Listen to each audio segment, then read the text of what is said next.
Food conducting tissue. हम इसको बोलते हैं food conducting tissue. What is phloem? Food conducting tissue.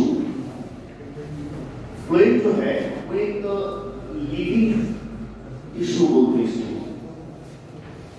Living vascular tissue. ये लिविंग वेस्कुलर क्योंकि फ्लोएम के 4 में से 3 कंपोनेंट्स लिविंग है. Okay, the 3 components out of 4 are living. इसका कारण है कि 3 जो है वो जिंदा है. जैसे कि फ्लोएम के 4 components जो है 4 components of phloem. There is phloem seal tube element,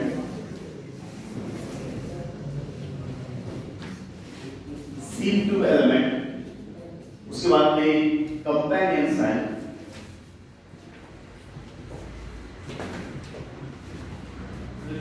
phloem parenchyma और फ्लोएम फाइबर्स. इसमें से ये 3 जो है वो लिविंग है. बाकी 1 इज डेड. ये स्क्लेरेन्काइमा से बना और फ्लोएम फाइबर्स. डाइकॉट के 4 कंपोनेंट्स, लेकिन मोनोकॉट की बात करेंगे तो मोनोकॉट में फ्लोएम पैरेन्काइमा एब्सेंट होता है. Okay, these 4 components are in dipole. In monopole, phloem parenchyma is absent. Phloem parenchyma जो है वो मोनोकॉट्स में नहीं है, बाकी कंपोनेंट्स हैं. जो main transport phloem seal tube element, companion cell, 4 components है ना. हाँ, वो 3 components out of 4 are living. 4 में से 3 components out of 4 are living. 3 components जिंदा. First one, the seal tube element, companion cell और फ्लोएम पैरेन्काइमा. ये 3 living है, बाकी एक डेड है. इस फ्लोएम फाइबर्स. देखो मोनोकॉट में फ्लोएम पैरेन्काइमा से अब इन 4 में से जिसमें से ट्रांसपोर्ट होगा, ट्रांसपोर्ट जो है वो सिर्फ seal tube element से होगा, जो एक पाइपलाइन के जैसा है. Okay, there is translocation. So बोलते हैं ट्रांसलोकेशन. ट्रांसपोर्ट बोलने की वजह ट्रांसलोकेशन ऑफ फूड जो होता है. Translocation of food in the form of sucrose solution. हमेशा फूड जो है वो सुक्रोज सॉल्यूशन की फॉर्म में ट्रांसपोर्ट होता है पहला. मतलब जो गन्ने का जूस है, गन्ने की शक्कर है, वो हर प्लांट में गन्ने की शक्कर ही ट्रांसपोर्ट होती है.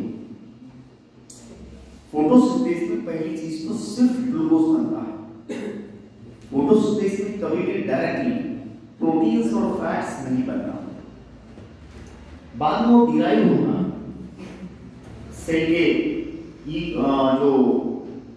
जो एंडोप्लाज्मिक रेटिकुलम वर्की बॉडीज है, इनके अंदर चेंजेस होते रहते हैं.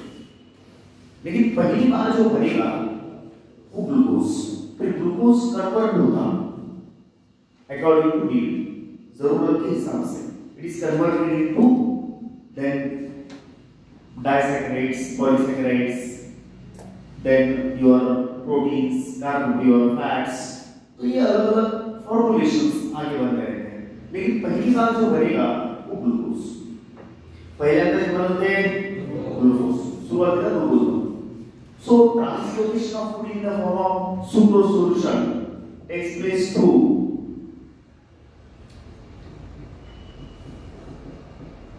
जो है वो seal tube element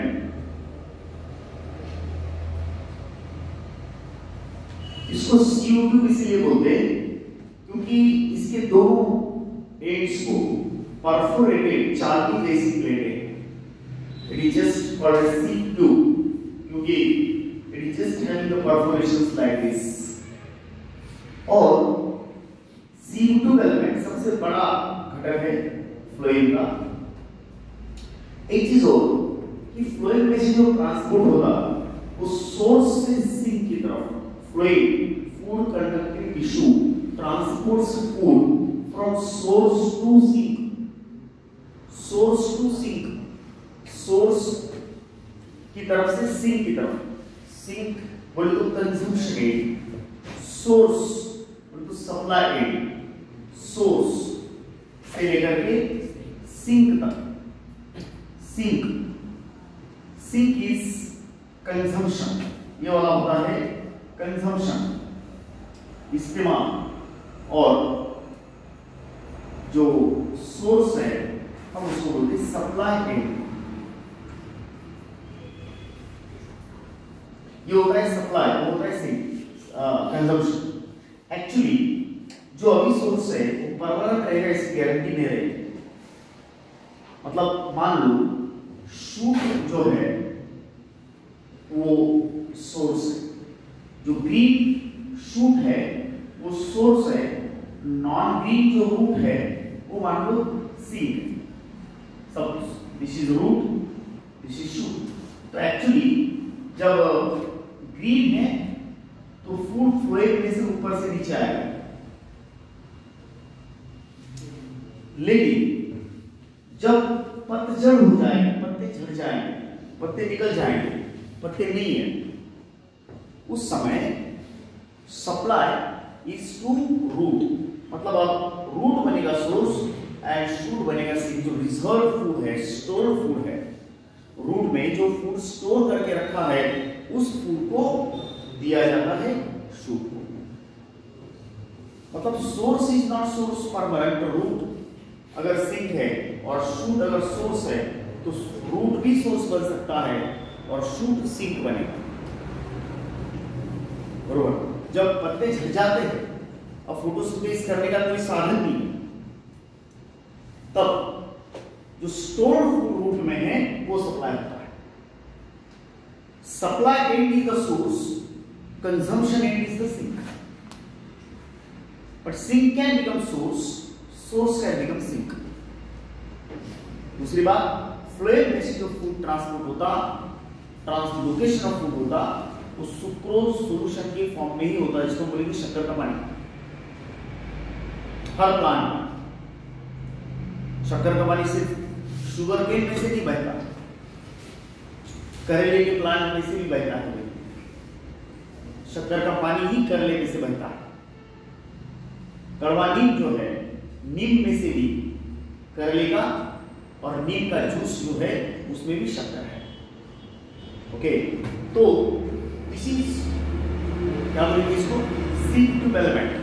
अब एक एक से अगर देखेंगे तो C2 एलिमेंट के अंदर कुछ साइटोप्लाज्मिक स्ट्रैंड्स है, प्रोटोप्लाज्म है, लेकिन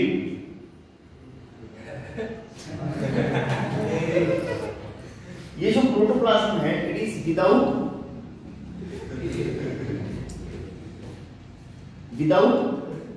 न्यूक्लियस।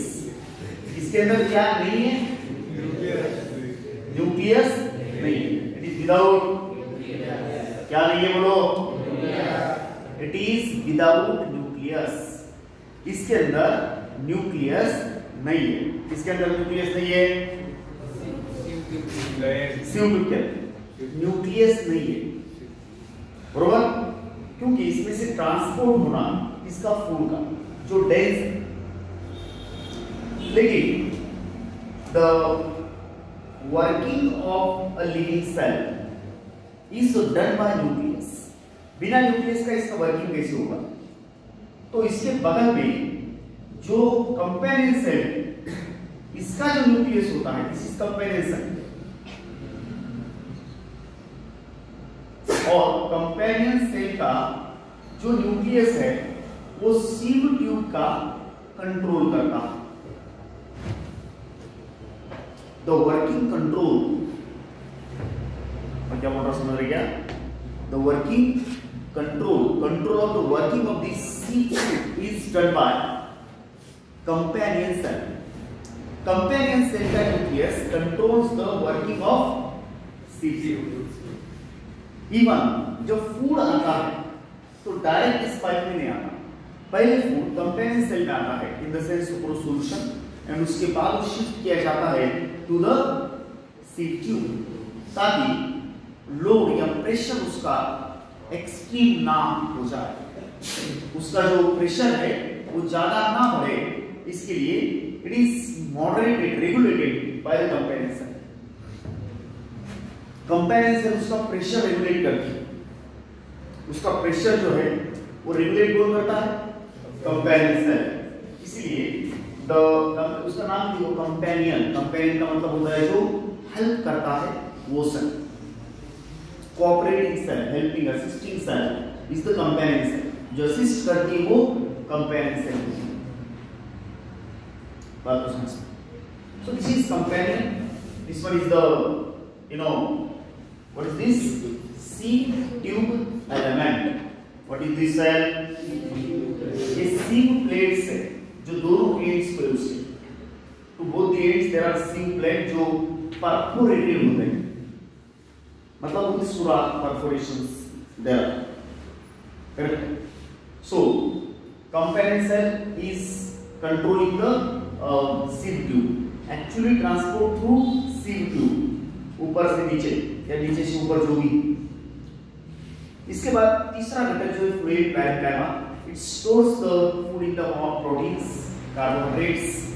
प्रोटीन्स और कार्बोहाइड्रेट के फॉर्म में जो फ्लूइड पैरेन्काइमा है, फ्लूइड पैरेन्काइमा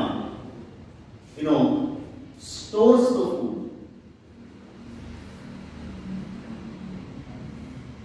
वो फूड को स्टोर करता, उनको क्या करता हो? स्टोर करता. और fluid fibres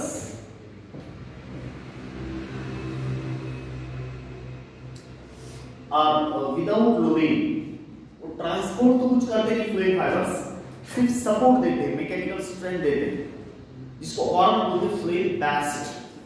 fluid fibres are also called as fluid bast. So fluid fibers are without lubricant and give mechanical support.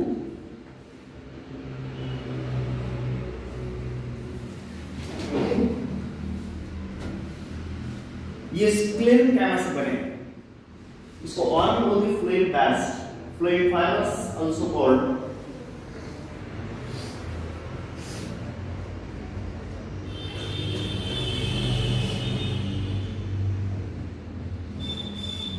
Fluid fibres को हम और में फ्लूइड बैस्ट भी बोलते हैं. Fibres are also called as fluid bast. Fluid fibres are called as fluid bast. Clear है? This is the phloem. So phloem food को कहां से कहां ट्रांसपोर्ट करता? सोर्स से सिंक की तरफ. इधर से किधर? From source to sink. Okay, source बदलता, कभी सोर्स ऊपर है शूट और सिंक नीचे है रूट, तो कभी सोर्स नीचे है, जो स्टोर्ड फूड है रूट का वो ऊपर जाता है. इसलिए फ्लूइड में से transport of food is bidirectional. Transport of food through fluid is bidirectional. Transport of food through fluid is bi-directional. Food में से जो फूड जाता है, इसमें से फ्लूइड में से जो ट्रांसपोर्ट होता है, और इसका बोलेंगे फूड का थ्रू फ्लूइड कैसा है वो? How it is bi-directional. The transport is bi-directional through, इसमें से फ्लूइड में से ट्रांसपोर्ट ऑफ फूड जो है वो कैसा है? हेलो, बाय डायरेक्शनल है, और जाइलेम में से वाटर एंड मिनरल्स का ट्रांसपोर्ट जो है वो यूनी डायरेक्शनल है। How is the transport through your xylem में से ट्रांसपोर्ट कैसा है बोलो? How is the transport through xylem? And transport through phloem? It is phloem में भी दो प्रकार पड़ते हैं, प्रोटोफ्लोएम और मेटाफ्लोएम। जो फर्स्ट फॉर्म ऑफ फ्लोएम है definitely of the primary phloem के मेन दो प्रकार को वो से प्राइमरी फ्लोएम है, सेकेंडरी फ्लोएम। जो फ्लोएम फर्स्ट ग्रोथ में बना वो प्राइमरी, सेकंड ग्रोथ में बना वो सेकेंडरी फ्लोएम, बराबर? सेकेंडरी ग्रोथ के लिए तो प्राइमरी फ्लोएम के और दो पार्ट्स कर सकते, दो प्रकार कर सकते हैं, it is protophloem and metafloएम. First form of phloem is the protoploem and later form of phloem is metafloem. जैसे जाइलेम के हमने दो मेन प्रकार बनाए, प्राइमरी जाइलेम और सेकेंडरी जाइलेम, प्राइमरी और सेकेंडरी, और फिर प्राइमरी के दो प्रकार बनाए, इट इज प्रोटोजाइलेम एंड मेटाजाइलेम, प्रोटोजाइलेम एंड मेटाजाइलेम। वैसे फ्लोएम के भी दो प्रकार करते हैं, इट इज प्रोटोफ्लोएम और मेटाफ्लोएम। तो ये भी हमारे ओवरऑल फ्लोएम के चार कंपोनेंट्स। एक बार बोलो फ्लोएम कौन सा टिश्यू है, लिविंग और dead? Living. Phloem water conducting या food conducting? Food conducting. Phloem में से जो फूड ट्रांसपोर्ट होता है वो किस फॉर्म में होता? Sucrose solution. Is in which form? Sucrose monosaccharide disaccharide? Disaccharide है। Sucrose is equal to glucose plus glucose plus fructose. जो फूड है वो ट्रांसपोर्ट होता है सोर्स टू सिंक, सोर्स से ड्रेन की तरफ। और एक लास्ट पॉइंट कि फ्लोएम में से food towards the gravity transport हो या अगेंस्ट द ग्रेविटी ट्रांसपोर्ट हो, ऊपर से नीचे आ रहा है या नीचे से ऊपर जा रहा है कोई फर्क नहीं पड़ता, वो एक्टिव ट्रांसपोर्ट होता है, वो एक्टिव ट्रांसपोर्ट होता है। लेकिन जाइलेम में से जो पानी और मिनरल्स का ट्रांसपोर्ट है वो अगेंस्ट द ग्रेविटी है, लेकिन वो पैसिव ट्रांसपोर्ट है। पानी का ट्रांसपोर्ट पैसिवली, लेकिन सुक्रोज सॉल्यूशन या फूड का ट्रांसपोर्ट एक्टिवली। कैसा होता है? एक्टिवली ट्रांसपोर्ट होता है। तो this is about the phloem in the case of food transport. Okay, thank you.